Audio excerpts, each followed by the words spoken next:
Residential tech talk, lighting specialist to residential tech. All right, we are back on the Residential Tech Talks podcast, and not often that I do news-related podcasts here. We like to keep them timely and fresh, and we'll still get to do that, but this is a pretty awesome one, getting to sit down with Mr. Jeff Murray, founder and CEO of AVPro Global. Appreciate you jumping on. We got a little bit of news to talk about, and we'll get to that, but I want to start, sounds like a loaded question up front, but how are you? How are things going? I'm doing good. Made it through the weekend. We did a lot of stuff over the weekend too, but yeah, we had a big announcement, and so now we're trying to sort everything out in time to close this Friday. Hey, absolutely. So we'll get into that, but for those that aren't familiar or maybe a little less familiar, tell us about AVPro, and I know you guys have a portfolio of brands over there, but kind of give that high-level overview on who you are as a company. AVPro Global Holdings started about 10 years ago. We celebrated our 10-year anniversary in 2024. We started as a distributor kind of in the very beginning. But then we started working on Meridio. Meridio is test and measurement for HDMI. We got a big deal with Best Buy to equip the Geek Squad for the entire U.S., so that kind of gave us a kickstart. From there, we started working on connectivity solutions, and we came up with AVPro Edge. We met some really good partners and engineers. From there, we started Bullet Train, which is an HDMI USB cable brand. Then about a year and a half ago, we acquired AudioControl. AudioControl is audio home theater, amplification, multi-room audio, zone amplifiers, and so on. And so that brings us to where we're at right now. We're big on the AVPro Edge side. I didn't talk much about that, but AV over IP, the traditional matrices, HD-based T, we still do a lot of that, both in commercial and residential. So yes, as of a few months ago, we started looking hard at a partner for control and remotes and so on. And so we've been working with RTI on that. And you saw it in the press last week. We announced that we came to a definitive agreement, and we are hoping to close this Friday. So we're kind of in the final stages of getting everything put together. We've got people on site up in Shakopee, Minnesota, where they're based at, and things are rolling along. No, that's awesome. And yeah, you mentioned it, definitive agreement. So obviously things are still in the works, but looking like things will be closing, as you mentioned, hopefully this weekend by the time we drop. So by the time this podcast publishes, everything should be official. Should be a done deal, and we'll be sitting at InfoComm in Orlando. Cracking some cold ones and really celebrating for sure. So, obviously a good milestone and kind of tentpole event to really have like a coming out party, I guess, for you guys as well. So talk about the emphasis. Why go after, the automation side? What's the intended benefit there, and how do you guys, look to, we'll dive into the future and what it, benefits and that sort of thing, but, the kind of the nexus for why doing this. We saw the acquisition of AudioControl. That was our first acquisition. And honestly, we went into it, we were really scared that it was, it was going to be hard or wasn't going to turn out the way we wanted it. And it actually ended up turning out pretty good. We've got a team here. We built some really good processes around it. AVPro Global Holdings is a holding company. So what we want to try to do is kind of bolt onto AVPro Global Holdings and be able to support dealers better. That's the main reason. We are agnostic with control. We make control drivers for everything. We have a commercial team that makes commercial drivers and a residential team that makes residential drivers, depending on what's necessary. This is going to make us smarter, because what we're doing is we're picking up one of the original founders of RTI. He's the main programmer. He's been there since he was an intern, about over 30 years. They recently converted everything over to Linux. It's a very strong platform. It's going to allow us to, both improve how we interface with other control systems, but also have our own control system as necessary when we go into like the hospitality market, the sports bar market. There's a lot of kind of in the middle where we think this fits. but the engineering upgrade for us is huge. We're getting 5 or 6 engineers, including software and hardware engineers, mechanical engineers, and then of course the founder.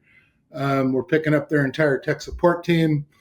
We're going to pick up most of their sales team and some other key positions. So for us, it's going to be different than the audio control acquisition, where we picked up manufacturing assets. In this case, we're picking up engineering and kind of go-to-market assets and a whole professional staff, including Joe Roberts, who comes over with a good pedigree from the AV industry in the past. So him and Kevin, I think that's going to make this, hopefully a way for us to get, like I said, provide better solutions for the dealers. That's kind of always been our end game. And then also be able to support our dealers better. Yeah.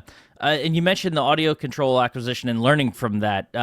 Talk about the things you did learn, that you were able to apply going through this process to make the eventual transition here of integrating their team and things like that, more easy. And what did you learn from that first time that, you'll apply to this process? Well, and I don't know if it's going to help a lot, but, one of the big things is getting the whole MRP and CRM stuff going. So you can, like people use Salesforce, we use NetSuite. Yep. So with AudioControl, we converted to NetSuite kind of in the middle of a year, which, all your sales and outside resources and assets they've been pissed off ever since. Right. But we're kind of getting beyond it.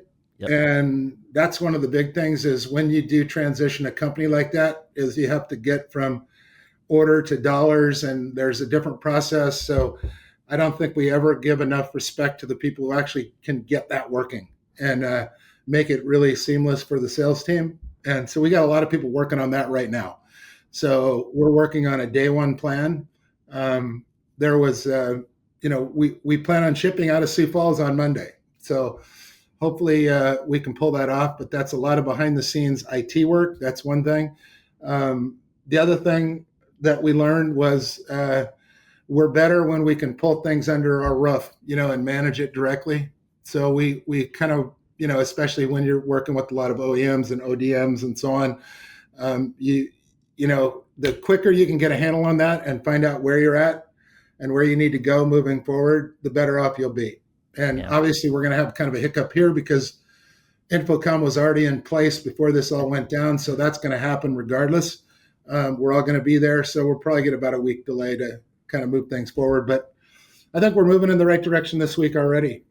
Putting the teams together, the quicker you can do that and you can get people talking and kind of get people kind of tracking on the same type of how we like to take care of dealers. We kind of like to overdo it because we feel if we take care of the dealers, then we're going to always win in the long run. So that's how we'll keep our focus. We've already got the word out to the dealers. Most of the feedback already through my personal, social media accounts, LinkedIn and so on, are extremely positive. Very few negatives. They're kind of wanting to see what we're going to do with them and, how this is going to unfold. And honestly, at this point, I don't even know because we got to figure that out. We're a team-based company and we got a lot of smart people here. And I'm sure that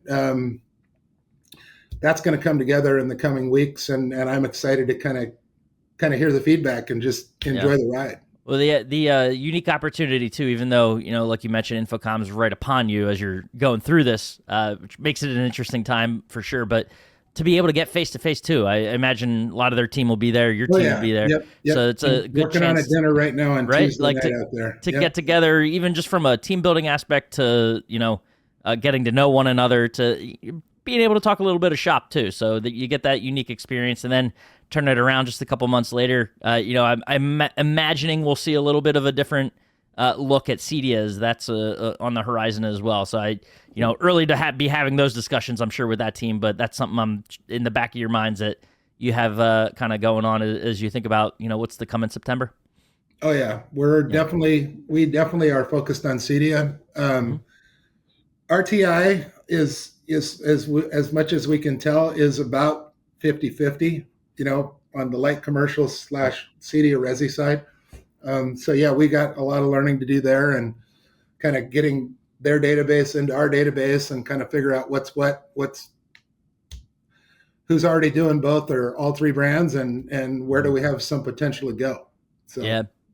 What about too on the I know the press release covered it a little bit, but I want to get your take as well. The benefits to them, like what can AVPro Global Holdings bring to RTI and in terms of helping them as a company? I think what we can do is we can fold them into our processes, which we have for sales excellence. For instance, we're down to, like, our company, we're very heavy in support and design services. I'm sitting in the Florida office right now. We've got about 25 people down here with the training facility. What we'll bring, I'm hoping, is a lot more structure and process, so that we can, we work very efficiently with the buying groups now, with HTSA, ASEAN, ProSource, Edge Group. They're members of OASIS and AIN, so we'll kind of figure out what all that means. But I just see a lot of things coming together, where we can help get the word out also. We have good channels for AudioControl and AVPro Edge, Bullet Train.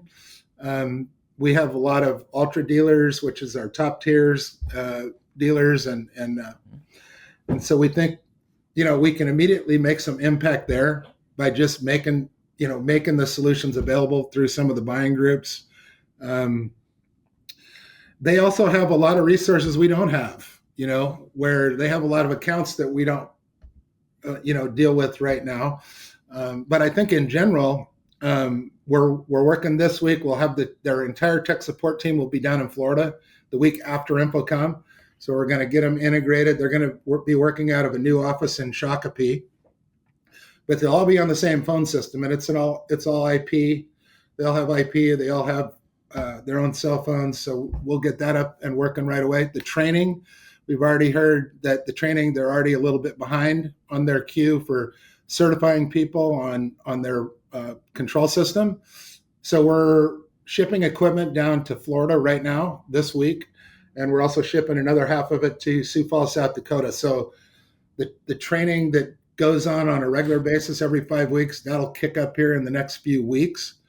We've already put our engineers together. They're already thinking. They're already talking. They're already talking about all the great stuff they're going to make for us in the next 6 to 12 months. Looking at ways to integrate the products together. Yeah. Obviously, with audio and video distribution, hardware, and now you have software, there's just a lot of things where we can work together a lot closer. They can get under the kimono on the hardware side, and we can get under the kimono on the software side. And, once all these guys start working together, I see nothing but win-win. It's where the magic happens, right? That's right. You get those guys in a room together, let them kind of dream things up, and it's one of those things you might have ideas on what you can expect, hearing an announcement like this, but it's when you get those individuals in the room and they can talk and to your point, you just sort of brainstorm together, right, about what's possible, and start mashing those systems together and the hardware and software together. Just listen and take notes. Right? Exactly. Just sit back and let the smart people do the work, right? That's it. That's it. Well, is there anything like, you are obviously very intelligent yourself too, though. So you think about this type of merger of brains and just talent and ideas. Is there anything that kind of excites you about the potential of that brand coming in and being able to work amongst this portfolio? You mean from the RTI side? Yeah, bringing them in and just of the potential of what they could potentially bring to the table. Absolutely. Yes, they will fit right in. We have a big R&D team. We've got a R&D facility in Guilin, China. We got the R&D facility here in Sioux Falls. So, yeah, it's going to be. Usually, the head of engineering for our company, we picked him up when we acquired AudioControl, and like I said, he's already interviewed the key engineers there, and he's obviously that's why we move forward on the deal. He has a lot to do with that. And, because with the engineering, it's always like, for me, I can't interview the guy. The guy could completely blow smoke and I wouldn't know. But if you have engineering, interviewing engineering, and there's really no egos there anymore, right? It's just, what do you know and how can you help and how can you contribute and how excited are you about this opportunity? And what I'm seeing is good signs from engineers that they want to start taking off and working together, working on projects, and just having other new people to collaborate with. I mean, that's a huge thing. And especially in the resi space, everything is changing every year almost. There's new ideas, new things that need to be controlled, new platforms. You see the whole thing that's going on with lighting fixtures, and all the buying groups now, they're all kind of preaching that. So it's a new, you need new, fresh ideas all the time. In mind. Short of asking, when asking it in a way that it allows you to talk about it, because this is an acquisition too. Obviously, it's a move you guys were looking to make, as you mentioned at the top, right? To get into this space and have sort of expand that knowledge and expertise into the control side of things. So, again, short of asking brands, like imagine you were out there looking for potential partners to bring in and acquire, things like that. Is there something about RTI that stood out as you were, exploring this space? If I'm asking the question the right way, in a way that you get it, that sort of. I don't want to. I'm not going to say anything bad about RTI, but I think I think that what I look at it as kind of like Audio Control, right? What I think Audio Control was a brand that was in business almost 40 years, had gone through several owners and transitions and things, and so we were able to come in and bring some structure and value and engineering, and then get it moving on the right path. And I know initially everybody wasn't happy with the way things were going, probably, but in a year and a half, it turned out okay. So I think with RTI, we see the same thing. We hear about it.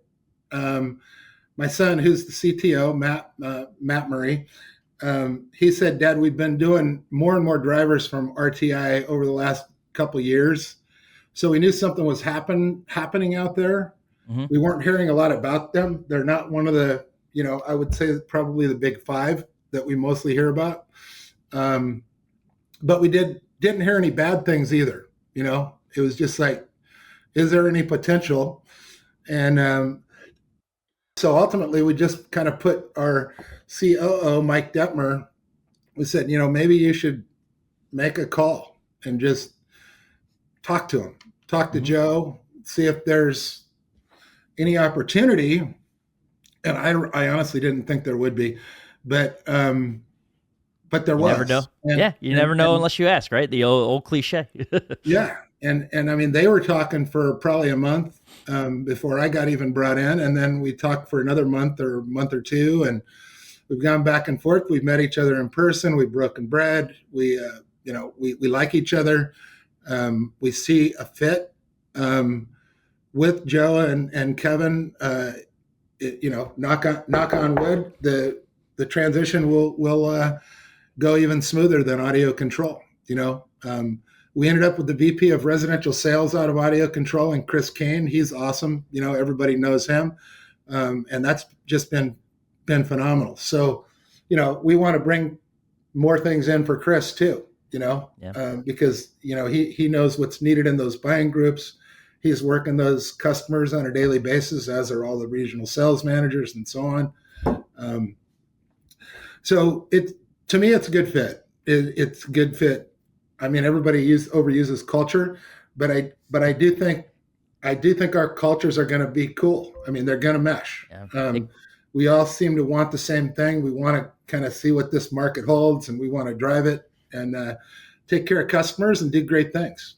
Yeah, that can't be understated. I've seen it before too, where it goes the other way, right? And so that's, I'm sure, a big part of any exploration that goes on is making sure the people are a good fit and all that kind of stuff. We're kind of in it for the long haul too. Yeah. I mean, like I said, we're family. Hmm. business. My son and I and my wife started it, and we got a couple key employees that we issued some shares in the beginning so we could, not pay them for a few years. But anyway, so we don't have to move fast either, Right. and we won't. We'll make sure we got the right decisions. Uh, if nothing else, having Mike Detmer as our COO, he's taught me patience and just process. And we end up, if we take care, like I said, if we take care of the dealers and take care of the channel and we make really good products, we're going to end up being successful. And this I just think is one more step in that set of building blocks that just fits perfectly into what we're trying to get done here. Oh, I know it's only been a weekend, as we're sitting here talking. Obviously, I'll publish a little bit later, but, as we're sitting here talking, it's only been a couple of days, maybe 72, 96 hours since the news drop. You mentioned you got kind of the feedback and reaction online. What questions, did you get from dealers or those in the industry just about this and here, a platform to potentially address them too? I got some real good ones that were like, hey, we're already doing RTI and AVPro and AudioControl already. Now I could get it all from the same company. I got a couple of those. I got just congratulations, Jeff. This looks like you're moving everything in the right direction. I can't wait to see what happens. I got a lot of that.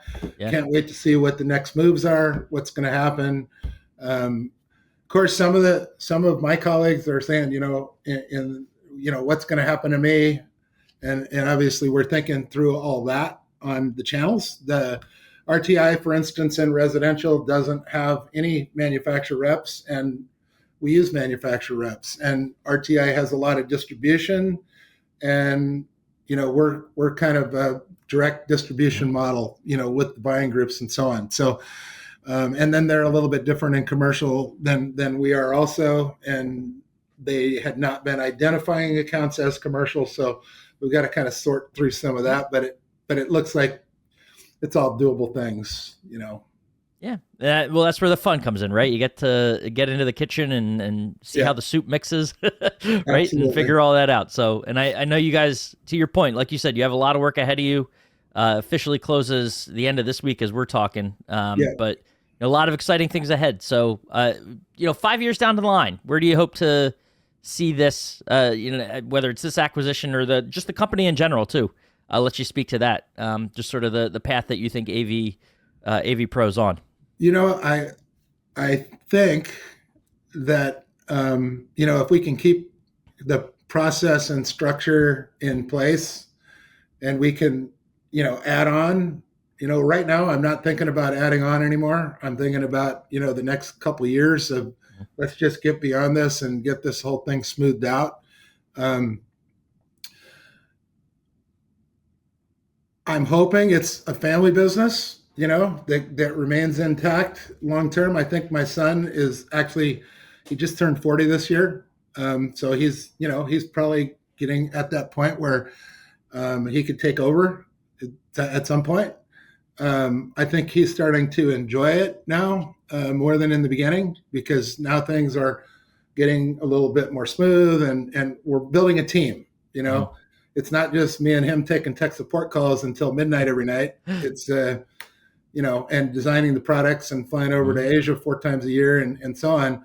Now it's, look at what kind of quality people we had that we didn't really even recognize in growing the company in Sioux Falls. And then look at what we're able to add on now, since we're providing the right service to the dealers. I mean, there's no way we could grow unless the dealers liked us, right? I mean, that's kind of like, we just kind of keep that in our brains. If we can't help them complete the job, then, we're not going to keep growing. If we can keep going, then we'll be successful. And in 5 years, we'll be thinking about what's the next challenge. And, I'll probably be retired by then. I'll be over 70. But, right now it's exciting. And, I'm really lucky to have my son on board because, he's the guy driving the RTI acquisition. From the engineering standpoint, he sees a lot of big things in ways to improve his hand. I kind of work the sales and marketing side, and he kind of works the product side and product development side, and that's kind of how we've kept it over the years, and it's worked. Yeah. And Absolutely. I mean, you mentioned it. The fact that it hasn't even been that still in your preteen years as a company, just to see that growth is incredible. So, I mean, something's working, and it's awesome to see. It's been a fun story to follow for sure. Yeah. Having come from that side too, and seeing how the partnerships work behind the scenes on the buying group side, and now getting to cover it again, from the media side as well. It's been a pretty cool, story to be able to tell, no matter what side you sit on in this industry. So, appreciate you diving into it with us today a little bit. And Yeah. like I said, that it's obviously a big deal. This is a huge deal for this industry, and one that we're excited to see where it leads to, and how you can continue to support dealers the way you have. So Yeah. appreciate you taking the time and diving into it with us. Yep, absolutely. It's very enjoyable, and I'm very excited about it. You could probably tell, and we're just chomping at the bit to get going. Awesome. Well, best of luck at InfoComm. We look forward to seeing you at CEDIA, and of course, catching up down the line. Sounds good, man. Take it easy. If you enjoyed this episode of the Residential Tech Talks podcast, please subscribe to us on the platform you're listening on. Also, be sure to follow Residential Tech Today on social media and subscribe to our YouTube channel. Residential Tech Talk. Lighting specialist to Residential Tech Talk. Home automation device, home or smart house.